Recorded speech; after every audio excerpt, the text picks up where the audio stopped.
Today we have the pleasure of having Dr. Casey Peavler on. Welcome to the show. Hey, thanks for having me.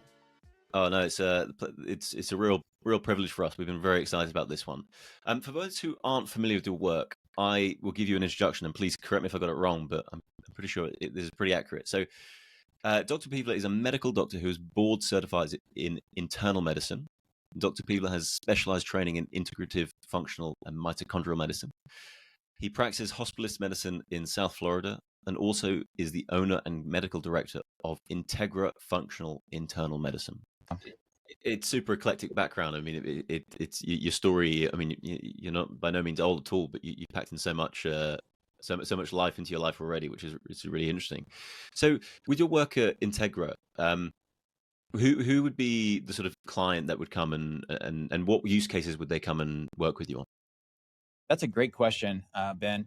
So I started Integra as soon as I finished kind of as much functional medicine training as I felt like I needed to feel comfortable. And I started it in the historically worst possible time in history because I started it in January, February of 2020, which was right before the pandemic started. And at the time, I was just starting to get into, mitochondrial medicine and really be interested in that. And I had kind of a, pseudo, I never had a formal diagnosis of chronic fatigue syndrome once I left residency, but I just felt that I probably had some degree of chronic fatigue.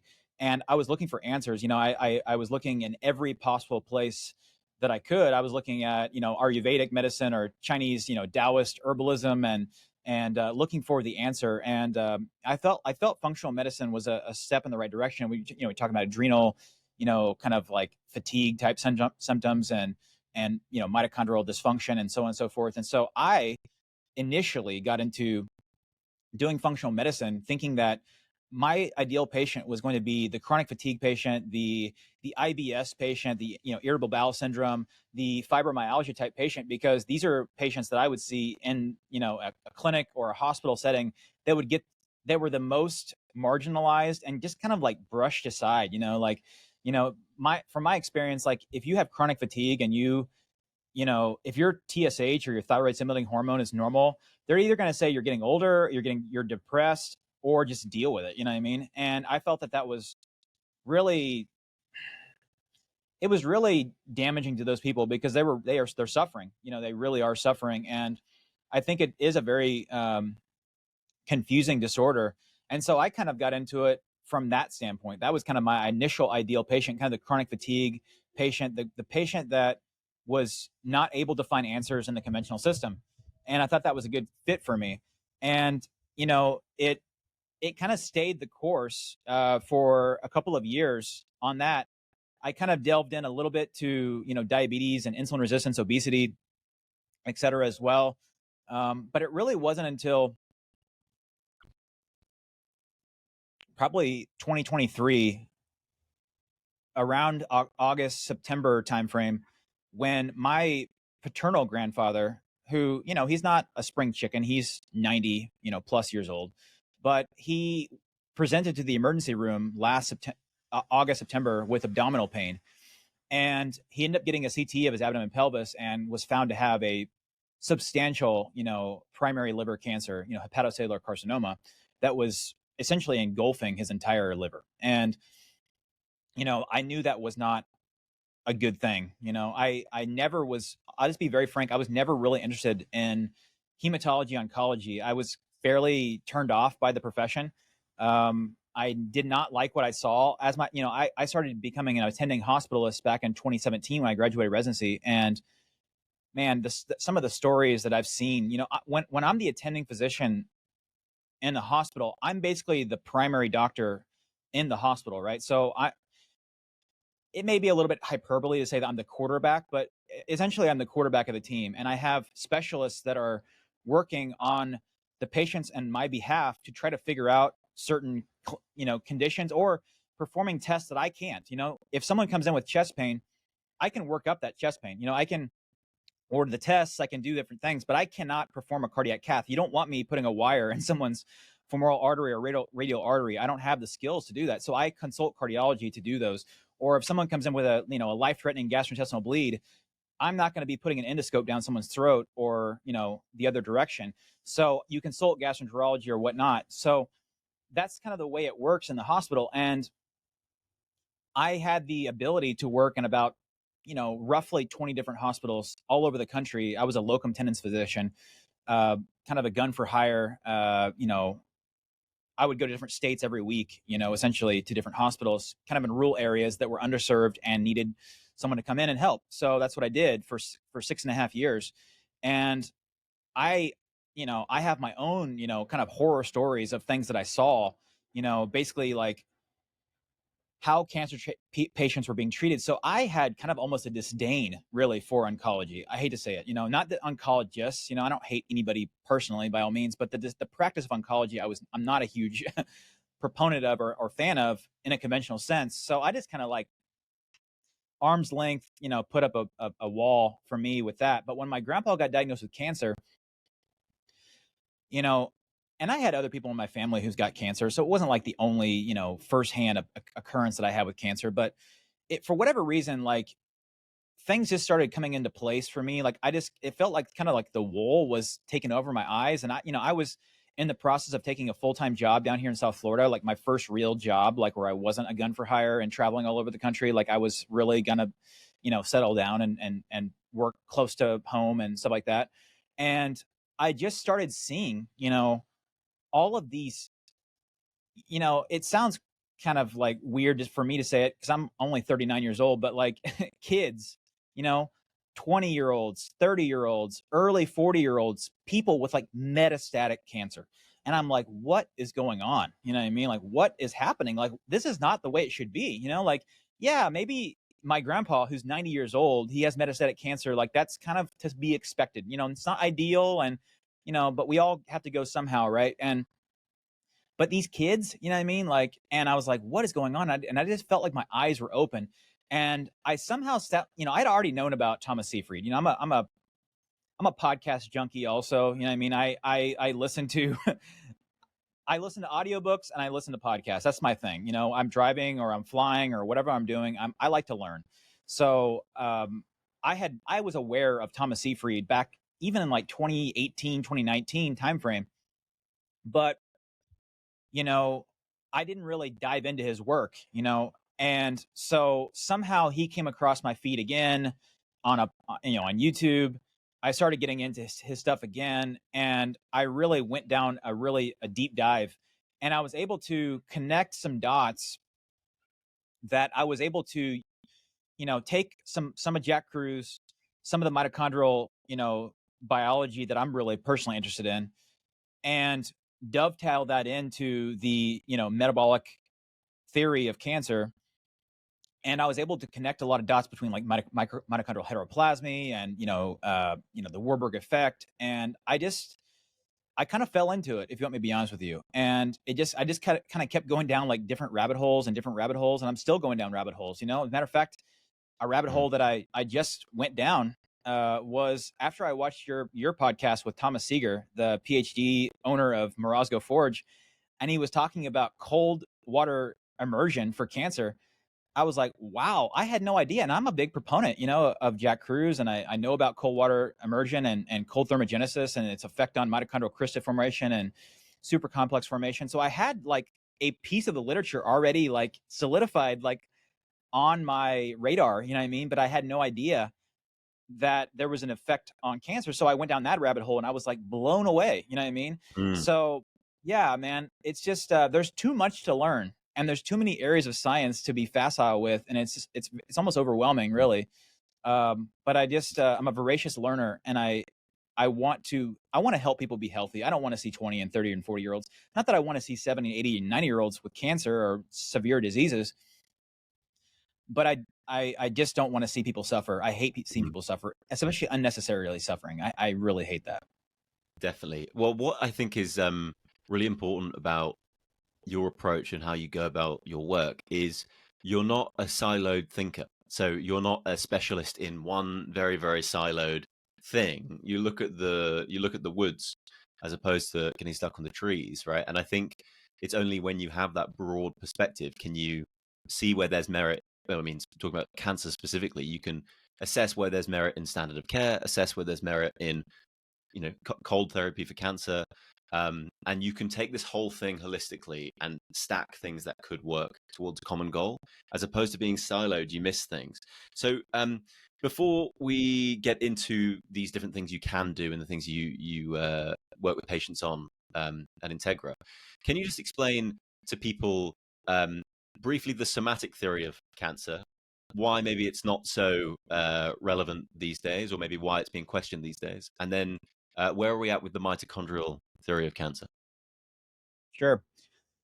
So I'll just say that I'm not an expert in the somatic theory of cancer, but from what I understand, at least what I was taught, in medical school, and still is the prevailing, as Dr. Seafried will say, that's still what's on the NIH website, on the National Cancer Institute website. I mean, that's still the by far and away, consensus understanding of this, right? And I don't think that me or Dr. Seafried is really saying that the somatic mutation theory is completely useless. What he says first, and I agree with completely, is that what came first, the chicken or the egg, right?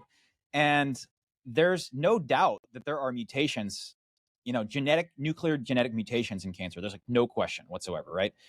What I was shocked to learn, that being said, is, and another person you may want to have on is Dr. Jason Fung.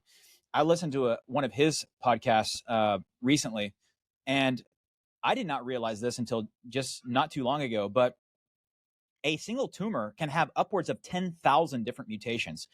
I was under the impression too that it was a colonial expansion of the same exact cell, right? And that's not the case. There are thousands of different mutations in a single tumor, right? So for me, that makes absolutely no sense when it comes to quote unquote targeted therapies, right? Like, how do you have 10,000 different targets, right, without having a true shotgun approach, which is going to harm patients, because you're going to damage normal cells. So that's one hit, pun intended, because I call it the 2-hit hypothesis. That's one hit for me that didn't make any sense. Number two, I found literature that suggested that these driver mutations, the BRAF and the KRAS and these different driver mutations are found heavily in normal tissue, right? So if those mutations that are driving cancer, driving mutations, are found in normal tissue the majority of the time, how can that really be the main problem, right? So for me, that was the second hit, at least for me. And then when you dovetail Seafried with, for example, like Doug Wallace, who coined the term mitochondrial heteroplasmy, which makes complete sense to me, where you have a gradual bioenergetic decline in mitochondrial colonies and mitochondrial function that's tissue specific. That's where it becomes a little bit sometimes difficult to conceptualize, because you have to understand mitochondria in your kidney may be damaged versus your heart or brain may be more okay, right? So that's how it kind of explains. It is tissue specific. But bottom line is, you can have higher degrees of mitochondrial heteroplasmy, and mitochondrial heteroplasmy, essentially, it means that there is a percentage of mitochondrial DNA that is intact and is functioning adequately to make those 37 genes or those 13 mitochondrial respiratory proteins, right? And that is going to allow for good, adequate, healthy mitochondrial, energy transformation and function. And when you have mitochondrial DNA that is damaged, and those mitochondria become more, mutant mitochondria, essentially, the bioenergetics decline. And if you look at some of the graphs that I was able to pull from Dr. Doug Wallace's work, you see a gradual decline in mitochondrial function. You hit a very clear biologic threshold where a disease then becomes a reality, right? Well, when you superimpose a graph like that onto what Seafried has talked about, where he has a healthy mitochondria and he has an electron micrograph, and it says that 89% of energy production is happening via oxphos or by normal mitochondrial respiration, and then it goes down in a very stepwise approach towards zero, essentially. And then on the other end, you see a gradual rise in glycolysis, or Warburg metabolism, essentially, or what he calls substrate level phosphorylation. It dovetails completely into that. And what I believe is, at this point, is that it's not really, how do I say this?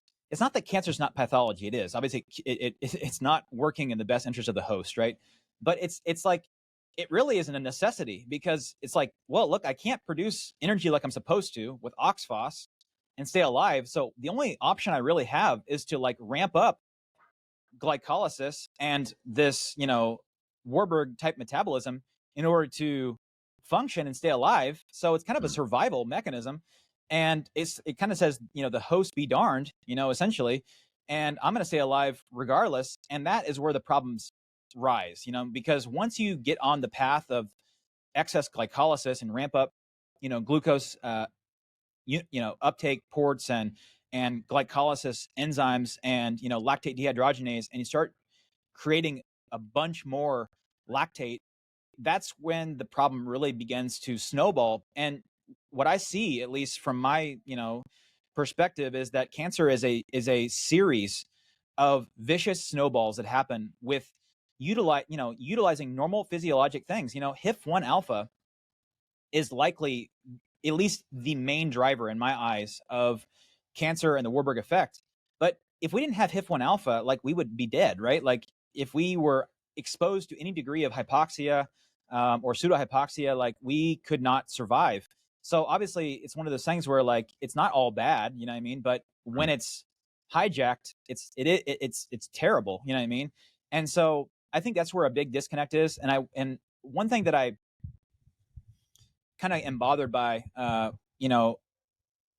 I'm sure it's not intentional, or malicious, is that when you listen to Seyfried's lectures, for example, some of the hosts, if they're a little more facile on the science, it's like, well, how does it happen? You know what I mean? Like, where does a transformation happen? And almost always, and I've listened to, dozens of his podcasts, so, and I listen for this.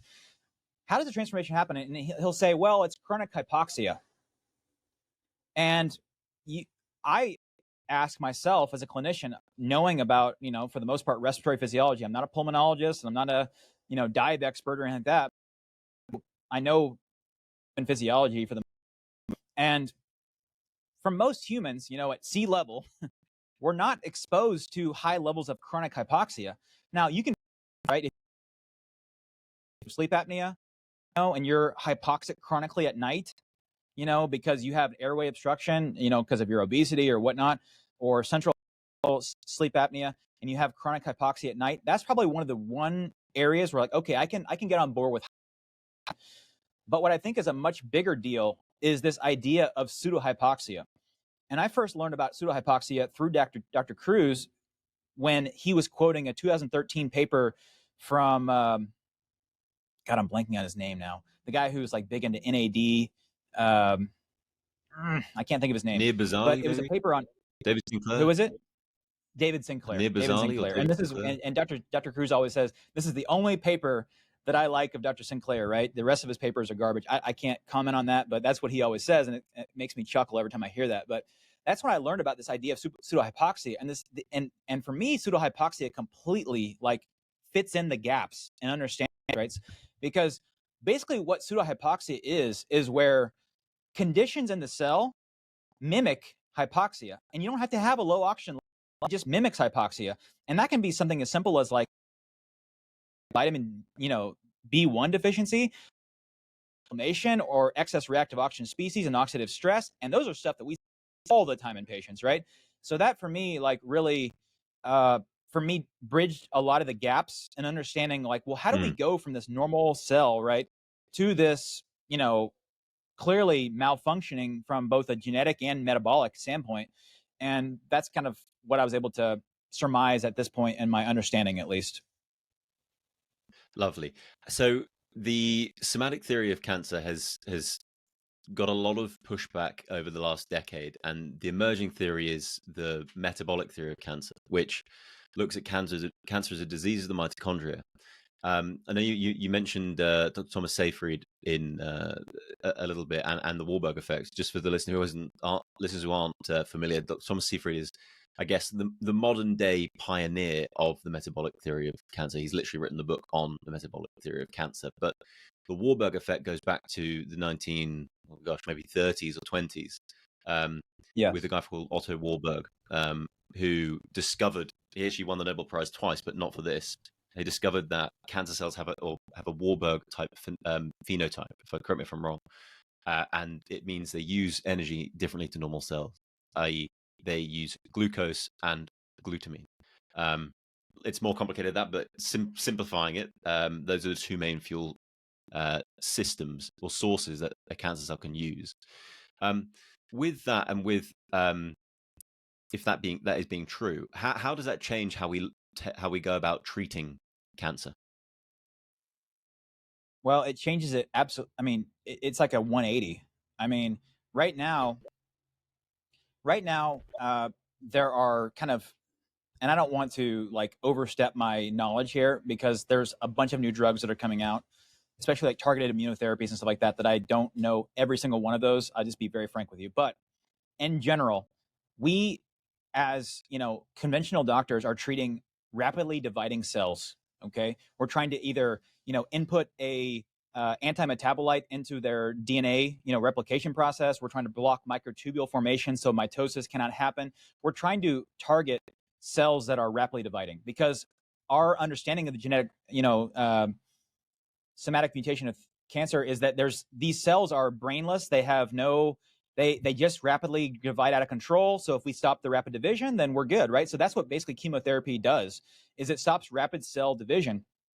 And that's why there's a lot of like gastrointestinal toxicities, immune toxicities, because those cells are also rapidly dividing just at normal baseline, right? So that's why you'll have, a lot of people who have mucositis or nausea, vomiting, diarrhea, hematochezia, bloody stools, etc., immune dysregulation or plummeting of their counts, pancytopenia, where you have, your white cells, your red cells, and your platelets are all trashed because the bone marrow is turning over very quickly as well. And so that's why, chemotherapy is a very shotgun approach at rapidly dividing cells. And when you go from that approach to a metabolic approach, first of all, I'll step back. It used to be thought that all cancer cells are dividing out of control. Well, there's actually like these, almost like these, like infrastructures of tumors, and they have like these central like cancer stem cells, and these cancer stem cells are kind of like surrounded by rapidly dividing cells. And if you look at some of these diagrams that are pretty interesting, it kind of completely explains like recurrence and the drug resistance and stuff like that. And essentially what we're doing with chemotherapies is we're killing all these rapidly dividing cells. Then the cancer stem cells, which are more like inert or can be more quiescent, they don't get killed by these methodologies because they're not rapidly dividing. And then as soon as the stimulus for the for the chemo or whatever we're using to kill the rapidly dividing cells is gone, then they start dividing again. And now they have maybe even some intelligence about like what drug was used so that they can actually have resistance. And it like explains, at least to some degree, the resistance to chemotherapy, but also the recurrence once the cancer is gone, or we got all of it, type of mentality. And when you realize that both cancer stem cells and rapidly dividing cancer stem cells all work on this, at least a high majority of the Warburg metabolism, which is a heavy reliance on glucose and the amino acid glutamine, like you mentioned. Now, Warburg didn't actually discover the glutamine piece of it. That was discovered later. And that's what really Seefried has kind of pioneered, really, is that he highlights the glutamine piece of it. But I'll digress.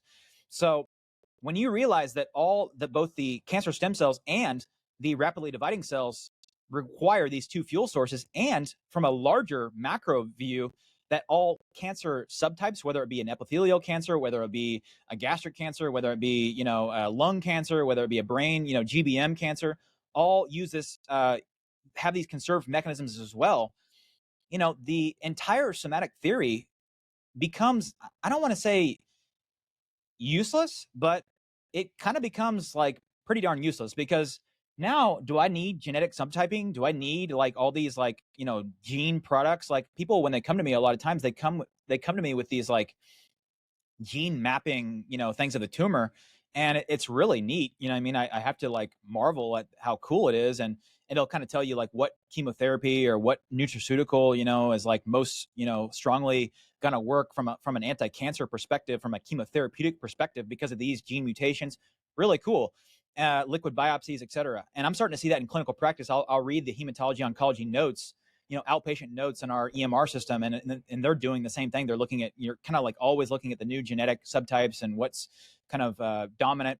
Pretty cool. But when you realize that it doesn't matter what tissue, essentially, whether it's prostate cancer or lung cancer or brain cancer, is utilizing, Warburg metabolism and this aberrant metabolism, then the treatment becomes very simplified. You at a 20,000 foot view, if you can shut down glucose and glutamine and then expose the cancer cells to a likely, ideally a targeted burst of oxidative stress, then game over, essentially. Because what you do, using a Star Trek analogy, I hate to go there, you know what I mean? But I grew up on TNG, so like, Picard and those guys, your countryman, actually, Sir Patrick Stewart, right? Absolutely. The best captain in all Star Trek history, in my opinion. But that being said, when you essentially, we're lowering the shields. When you lower glucose, you essentially shut down the tumor microenvironment, so lactate is not provided to the cell. That's like a shield to the immune system and to chemotherapies which are found to be weak bases. So it gets eaten up by the tumor microenvironment. Second, you are shutting down the PPP to some degree too, and the PPP is required, or the pentose phosphate pathway is required for the recycling of glutathione, NADPH. It also makes nucleotide synthesis as well for rapidly dividing cells and DNA synthesis. But then when you shut down glutamine, you're shutting down fatty acid synthesis, you're shutting down nucleotide synthesis, you're shutting down glutathione synthesis as well. So now they have no energy, they have no shields, because the glutathione, which is protecting them against oxidative stress, is gone. If you hit them with a bomb of oxidative stress, whether it be radiation, whether it be chemotherapy, whether it be high dose IV vitamin C, whether it be hyperbaric oxygen or other things, then you have a winning strategy of how to selectively kill cancer cells. And it's really a beautiful synergistic approach. And I'm really happy to be kind of like involved in this somehow. Yes, it adds hope where there previously was none, and suddenly realize that you have so much more in control than you previously had.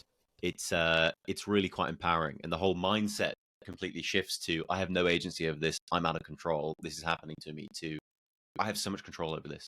I have so many things in my arsenal. The things in the arsenal. Maybe let's start with the pulse press strategy. What is it, and how does it work, and how can we safely implement this? Well, I will speak on my understanding of the press pulse protocol, because all I can do is read from the man himself, Dr. Seyfried, and his really, I don't know if he would consider it his seminal paper, but for me, it's his seminal paper, and it's about the press pulse protocol, and I think it was published in 2017, and it is an amazing framework. I think it is a foundational, at least from a biochemical standpoint, it's a foundational, approach to the metabolic treatment of cancer.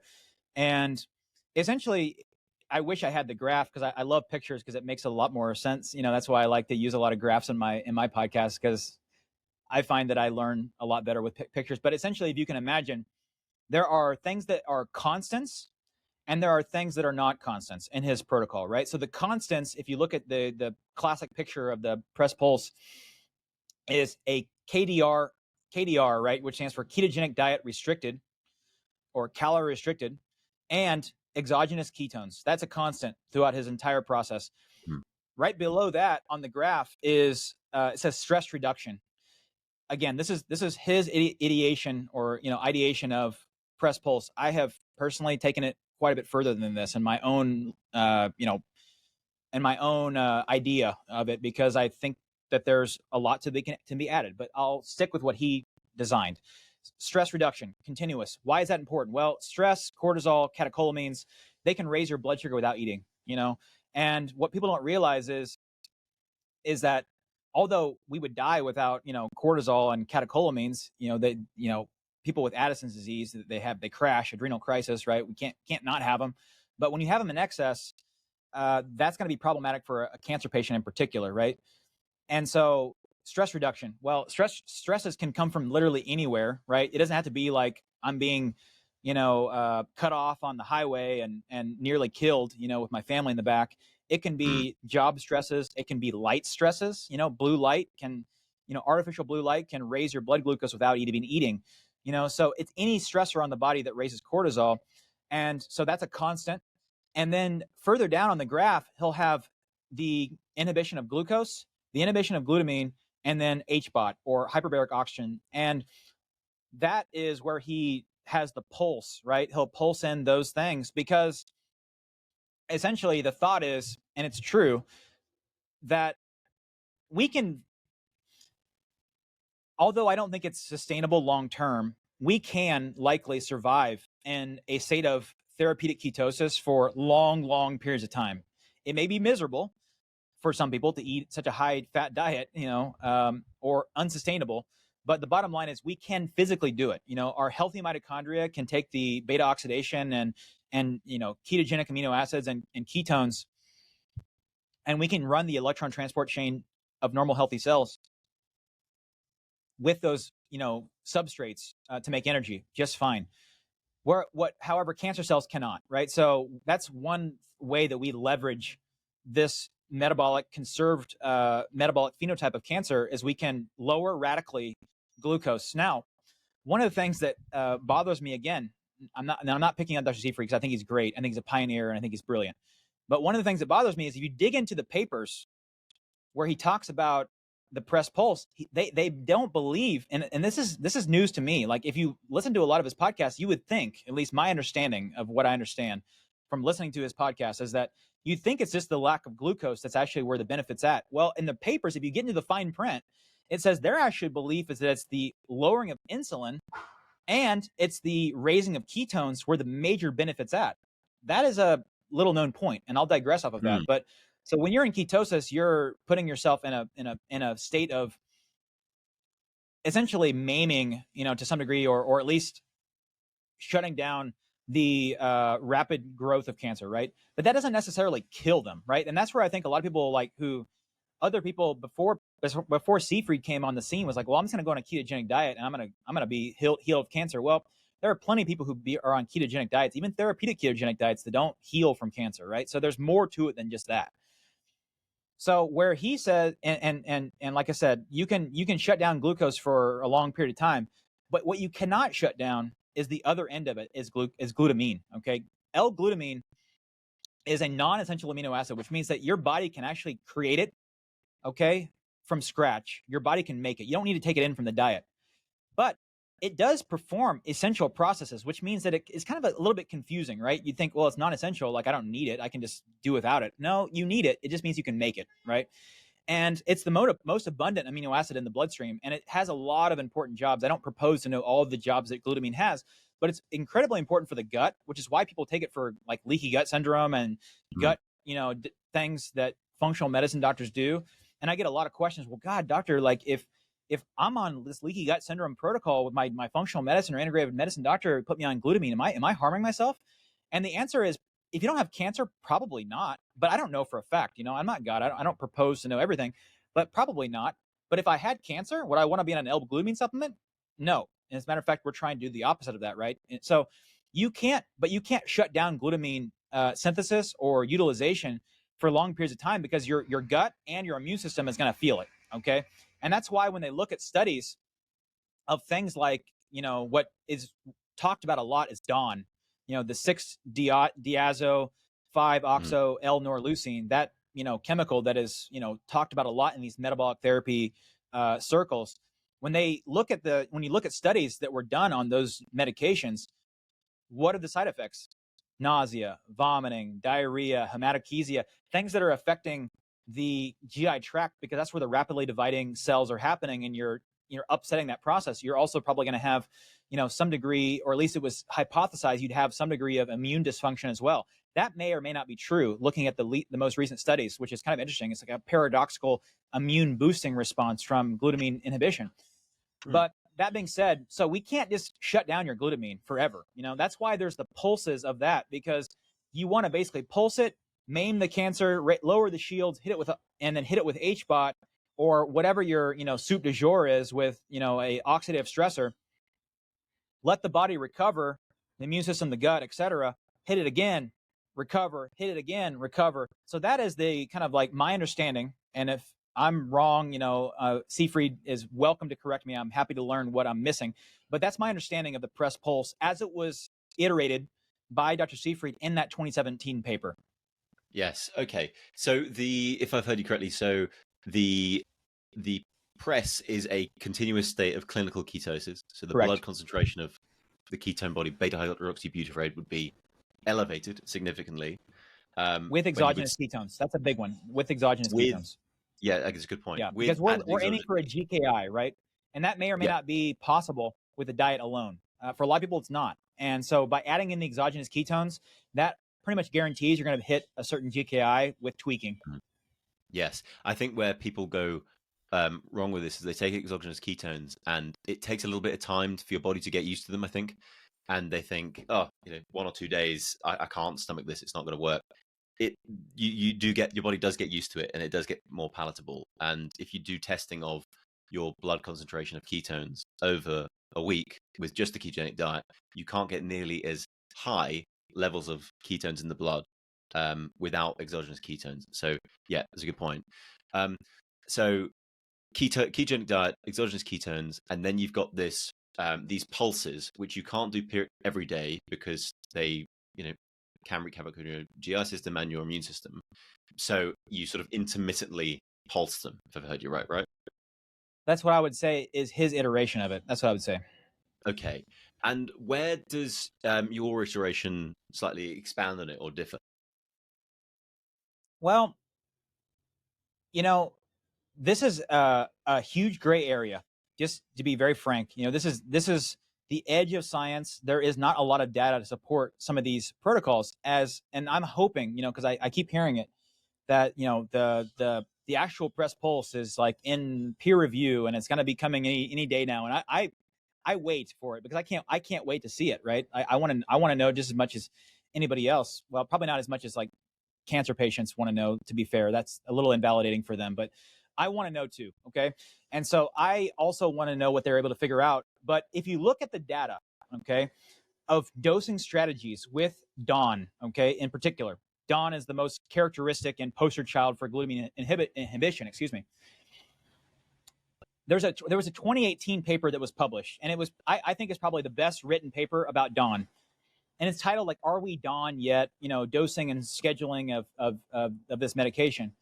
And if you look at the dosing strategies, there was two major kind of forks in the road, as you were. There are pulse dosing, where you would give someone a dose for a few days via the IV route, okay, at a certain, mg per kg dosing, or you would give it every day by mouth at a much lower dose every day, right?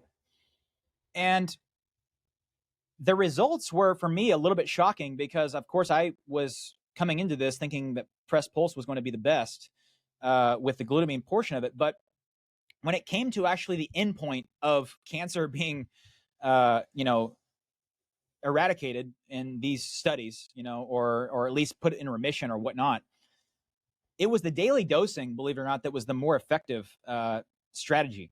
Okay, the intermittent dosing was less. There were less side effects, probably because it was IV and it was bypassing the gut and it wasn't affecting the gut as much.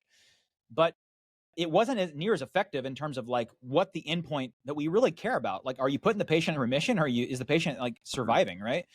So that's where I had a little bit of a problem with that strategy. Now, I want to make a huge caveat. All of these studies were done on people who were not on ketogenic diet, who were not doing intermittent fasting, who were not doing anything else to do with a press pulse protocol. These were studies that were done from the 1950s all the way to like the 1980s and 90s, right? And so they were done in a vacuum. It was DAWN or nothing, or DAWN plus 6-mercaptopurine, which is another antimetabolite medication we use as a chemotherapeutic. So it's almost like we don't have the data to suggest that press pulse really works. Now, it makes sense to me mechanistically to like give the body a break and like, it's going to highly affect the cancer cells because the cancer cells are bringing in glucose and glutamine 10 to 30 times more than a normal cell, right? So you would expect Could you just double that it's going click to, on of that? course, have a. Go ahead. Sorry to interrupt. Yeah, do you Or- mind just double clicking on that, because it's a really interesting point on the sort of how much more cancer cells demand glucose and glutamate Right. than the normal cell. And this is where I would love to have a diagram, Ben. But that being said, essentially the cell up regulates like massively the uptake of glucose and glutamine. It increases transporters, it increases, glycolytic enzymes and glutamine transporters as well. And so, yeah, what I've seen in studies is it's about 10 to 30 times more glucose is being uptaked into cancer cells and glutamine being taken up in the cancer cells. So you could understand that even little pulses, even if it's not, there's no like studies to back it up, you could make the leap, mechanistically, that pulses of glutamine inhibitions would preferentially, maim or kill cancer cells, right? So I could see it, in my mind, being, making sense. But I like to look at what the data we have, and the data we have does not suggest that a pulsed approach or even an IV approach is the preferred mechanism of action or route of administration. But I'm open to, more data coming out and it being proved that would be the best case scenario. I'm totally on board with that, because I want to do no harm to patients, So if I can avoid them from having, a lot of, nausea, vomiting, diarrhea from these, basically a chronic administration, limited, mind you, but a chronic limited administration of that daily with the side effects, then I would be fully on board with that, So on the whole do no harm piece, it does shed light on standard of care of chemo and radio, right? Obviously, there's a place for it at times, and depending on the certain cancer, and that's wonderful. For someone who's going through standard of care, who's interested in implementing a ketogenic diet, interested in maybe some of the more natural glutamine inhibitors we could touch on, how do they have confidence in taking their health in their own hands and implementing things alongside standard of care? That's a really hard question, Ben, and I'm going to say it for a couple different reasons. Number one, my profession has done a really good job at making you feel as if this was just an unlucky happenstance. It was a random thing that happened to you, and there's nothing you can do to prevent this from ever happening because it's random. You're just unlucky, right? And so therefore, if I'm just unlucky, then how could I ever make a difference, in my health? Which is an erred thought process, but it's easy to get to if you have that, input from your oncologist, right, or your doctor. Then it's also because it's a genetic problem, and because it's only we can fix that mentality. You're just meant to sit back and not relax. That's not fair to say, but you're just meant to sit back, come to our giant, beautiful cancer center. We have everything under one house. We have PET scans, and we have radiation therapy, and we have, IV infusions of chemotherapeutics and immunotherapies and all this other stuff, while we give you snacks and cookies. We have all of that under one roof, right? And it's a very, again, I'm not trying to be harsh on people, because it's not their fault, but it's a very passive way of being involved in your cancer care, right? You have to, you have to drive to the clinic, you have to show up. I get that. And that's not, have to imagine that that's not easy to do, right? Because that when I go get that infusion, I'm going to feel like garbage for a week, or longer after this infusion. So it's not completely passive. There has to be some willpower to like keep going to the clinic and getting it done, right? But the metabolic approach to cancer, and really just like mitochondrial metabolic, approach to any disease, puts the patient back in the driver's seat. Now, it's not an easy pill to swallow. It's like, look, what did I do? How did I contribute to my own disease or cancer, right? And that takes some like self-reflection and acceptance and humility, and that's not easy. Okay, I get that that's not an easy thing to do, but once you accept that, and you realize, okay, my environment that I'm in, what I'm putting in my mouth, the light that I'm exposed to, the EMF that I'm exposed to, the poor sleep that I have, or the lights that I have on at night, or TV that I have it on, is directly contributing, or my night shifts that I work are directly contributing to the causation of cancer, then it puts all the power, or at least a lot of the power, back into the hands of the patient, and it's an empowering message once you get past the initial difficult to swallow pill, right? With the conventional approach, it's like, I have nothing to do with this. I have no power. I'm disempowered. I'm a victim, and that's a really disheartening and demoralizing place to be. And so once you get past the initial pill to swallow, you go from a very demoralized, passive participant in your healthcare to a very active, powerful, um, the driver of your healthcare, right? And it's and the other approaches, the non-conventional approaches, whatever way you take, whatever method you decide to embark in, it's going to take a lot more effort on your part, a lot more effort, and it's going to take a lot more discipline. Definitely. I've seen it firsthand quite recently with someone in my life who, she had a sort of preliminary diagnosis, and it was sort of touch and go if it is or isn't. And so the thought process was, okay, well, while we wait, we're going hard ketogenic diet, right? Just, not going to do any harm so long as you maintain the weight, right? And that's what she did for 2 months until her treatment plan came, and it hadn't non-metastasized colorectal cancer. So stage sort of 2, 3, but it hasn't spread. And what I saw is this sudden feeling of, all this amazing ketogenic diet stuff, all these natural glutamine inhibitors that we can use, IV vitamin C, hyperbaric oxygen, walking, getting out in the sun, all these things that we can sort of stack together. Suddenly the lack of control went towards, I've just got to do, I've got 2 months of radio, and then I've got some chemo stacked alongside it. And the difficulty was, okay, well, I'm trusting the doctor. I don't know if it's good to, use berberine or use ECGC alongside. Is it safe? Am I doing harm? And actually asked about intravenous vitamin C, high dose intravenous vitamin C, and was told, no, that's not good to do alongside the chemo and radio. Asked about, is a ketogenic diet good? And they said, that's not going to affect the outcome here. So it's just, you can't expect to get all your answers from one place, is my point. So question for you, which might be a difficult one to sort of answer, I get, and so please duck it if needs be. For someone going through that, is it safe to explore maybe more natural glutamine blockers like ECGC, like berberine, alongside standard of care?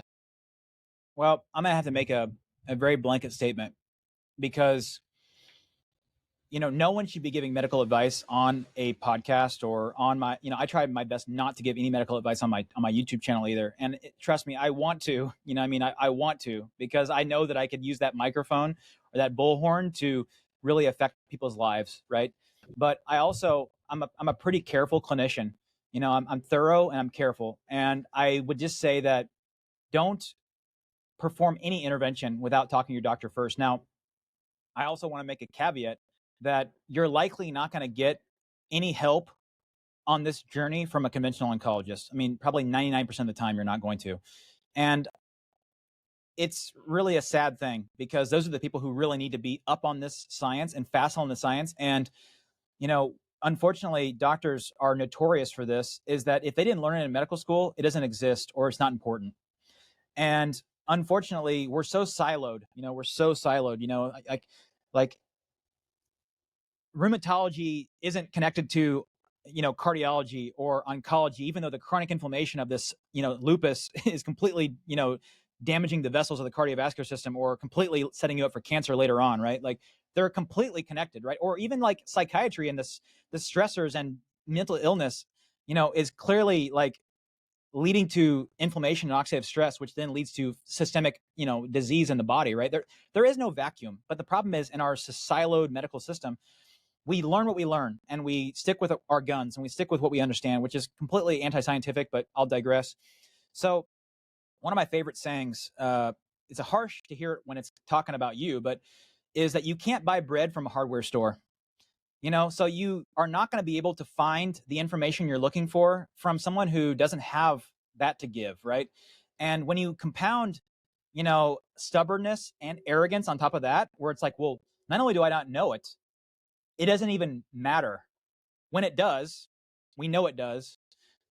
that even makes it worse, because you can start shaming patients. Like for example, like I have heard horror stories of people who print off just reams of materials, from published studies, journals, books, you name it. They bring it in an oncologist's office, and the oncologist takes that effort and that drive to do something for yourself and throw it into the freaking garbage. I mean, how disrespectful is that? Even if it was useless information, can you at least sit down and like act like I have tried here and I'm caring about my own health? So you're not going to get that from an oncologist, sadly. If there's an oncologist out there who does, God bless you, because fantastic. I would love to meet you and collaborate with you. But that being said, so you would need to have somebody's blessing, okay?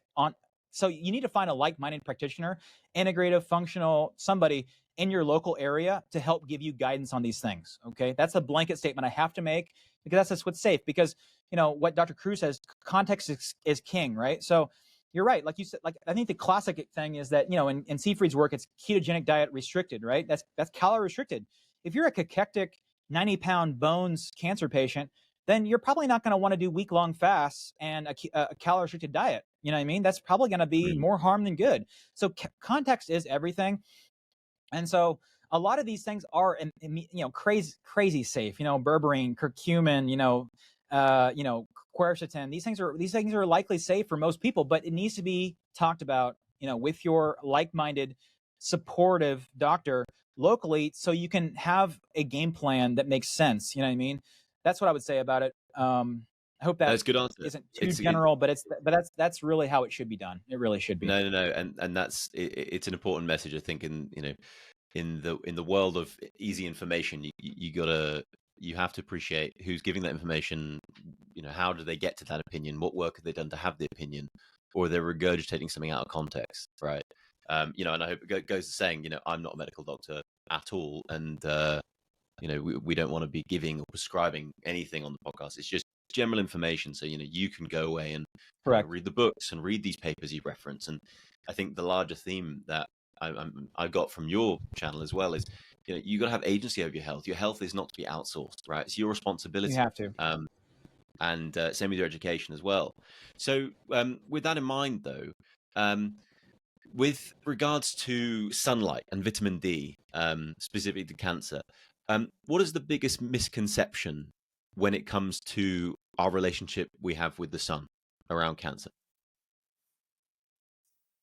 Well, it's a loaded question, Ben, to be honest with you. It is a bit, yeah. But that being said, I think the biggest misconception is that the more time I spend outside, the more likely I'm going to have cancer, in particular melanoma.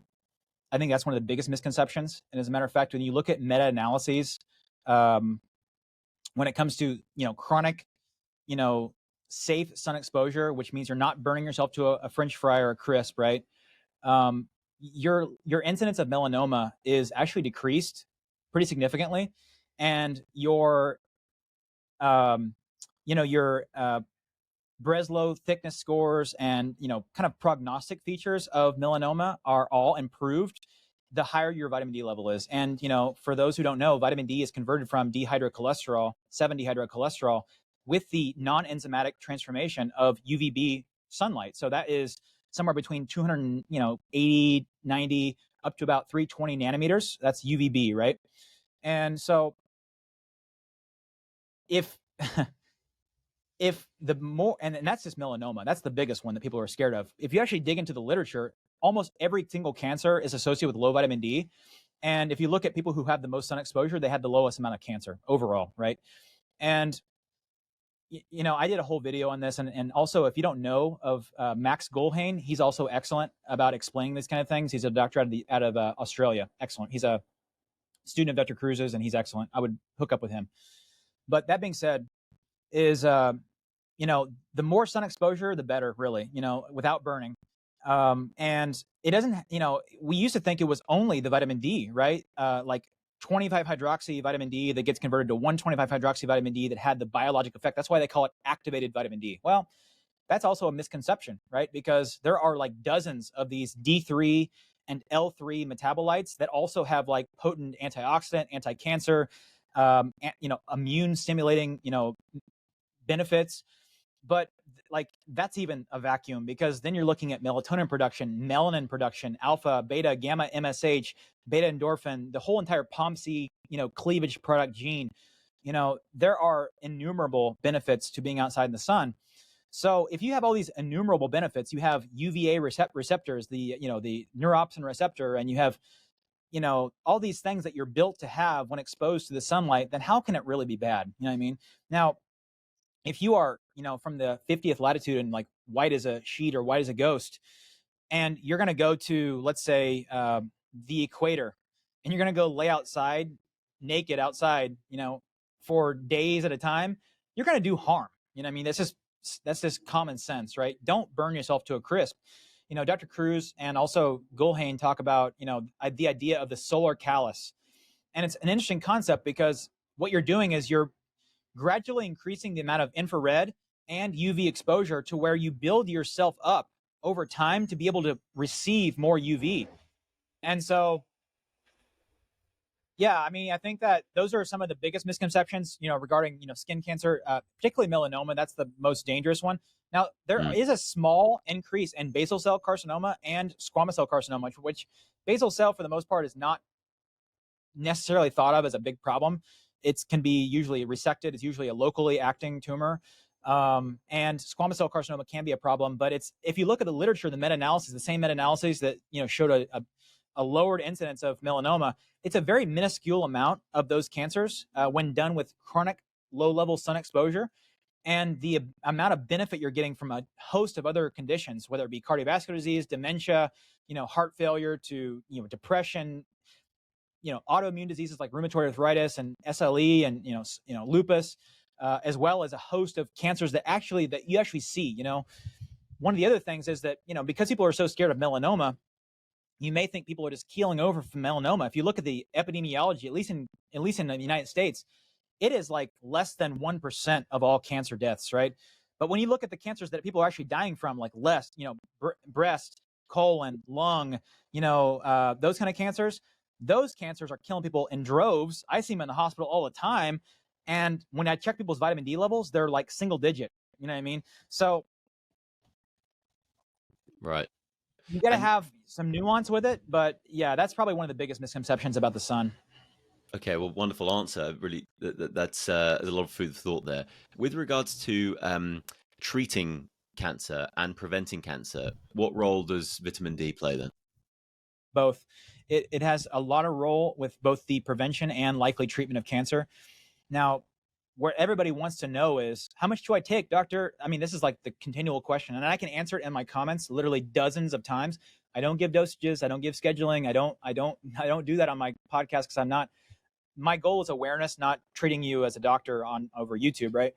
So first of all, I recommend people get their vitamin D from the sun, first and foremost, because of all the other benefits you're getting. You can't put it in a pill. You cannot put this in a pill. You just can't do it, So that's the first thing.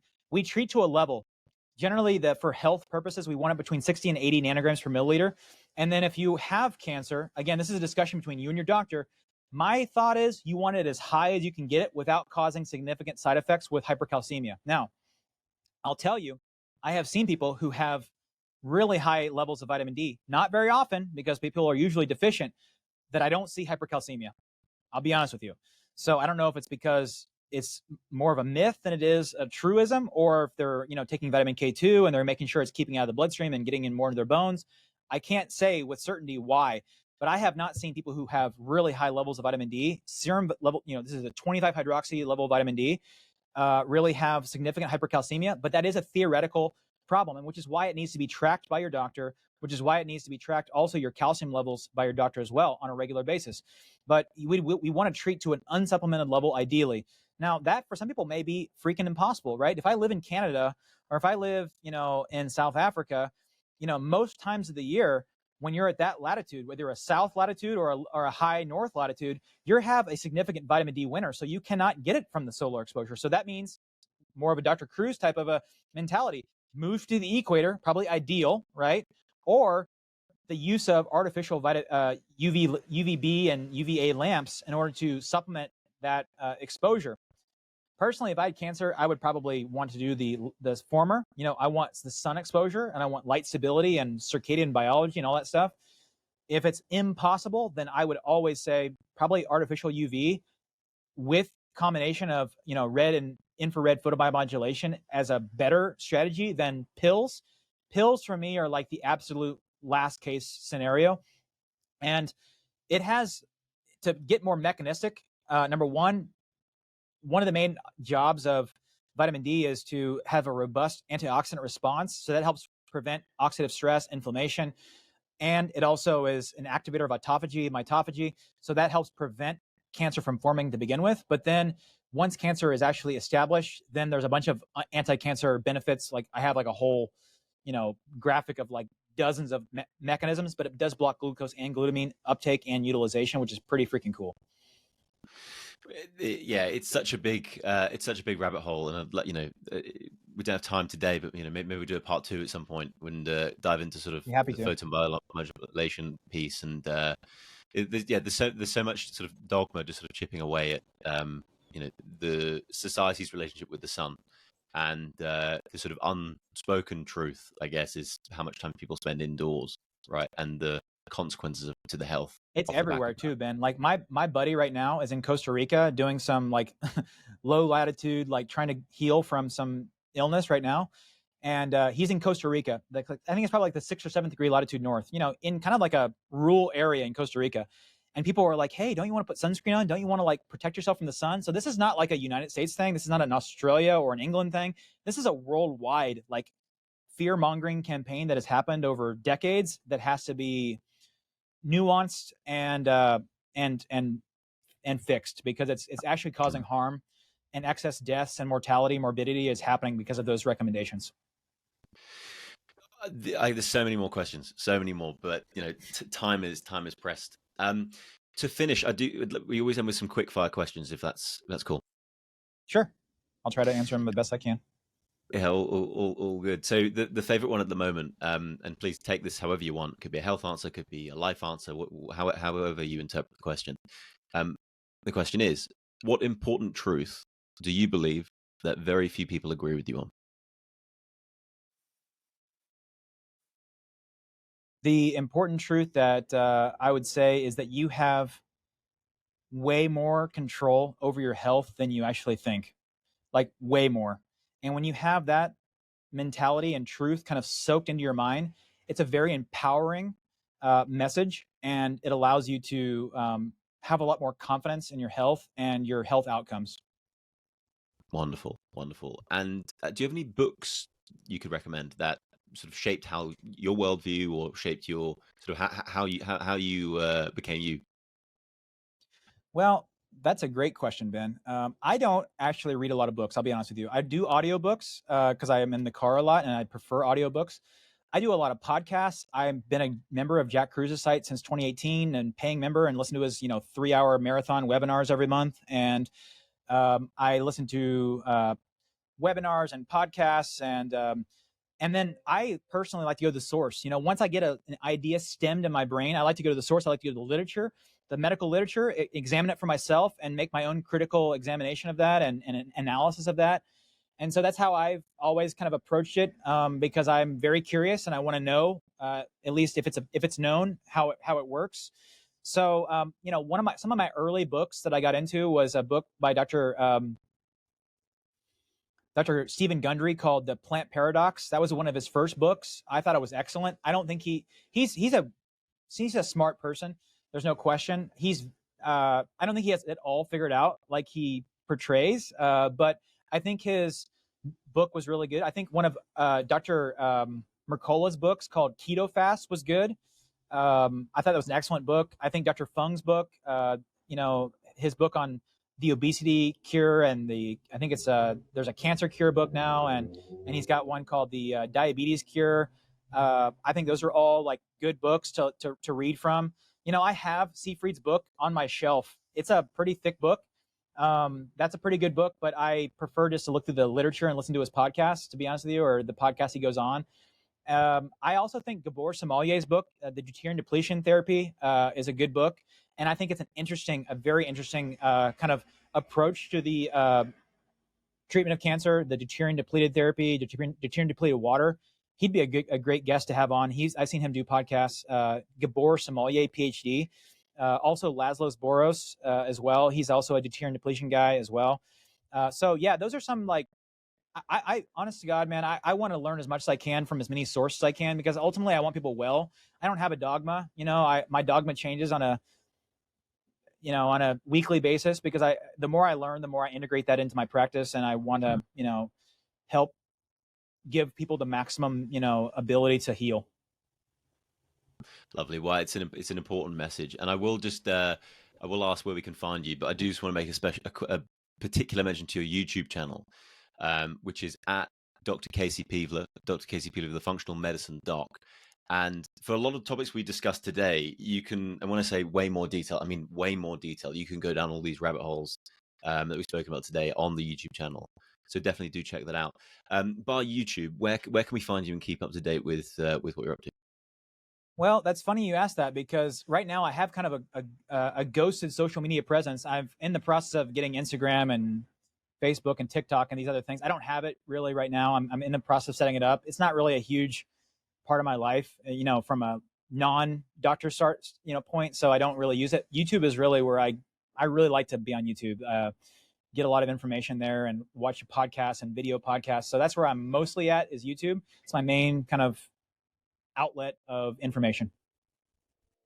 Wonderful. Well, look, Dr. Casey Peavler, that was really special, and thank you so much for coming on. No, it was my pleasure, Ben, and I hope that we do a part 2.